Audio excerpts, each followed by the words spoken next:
BC రిజర్వేషన్లపై తగ్గేదే లేదన్నారు PCC chief Mahesh Kumar Goud. రేపు ఢిల్లీకి వెళ్తామని, సుప్రీంకోర్టు తలుపు తడతామని అన్నారు. బీసీ రిజర్వేషన్లపై చిత్తశుద్ధితో ఉన్నామని తెలిపారు. బిల్లులు గవర్నర్ దగ్గర పెండింగ్ లో ఉన్నాయన్నారు. ప్రతిపక్షాలు చేస్తున్న కుట్రలకి భయపడమన్నారు మహేష్ కుమార్ గౌడ్.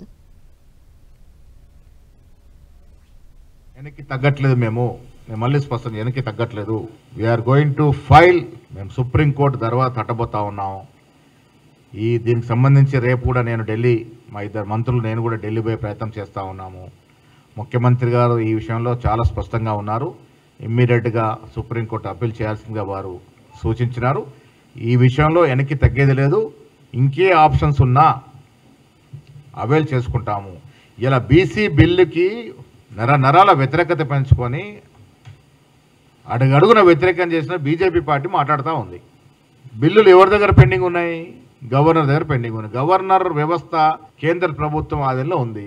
ఎందుకు బిల్లుకు పెండింగ్ ఉందని ఒక్కసారి అడిగినారా బీజేపీ నాయకులు?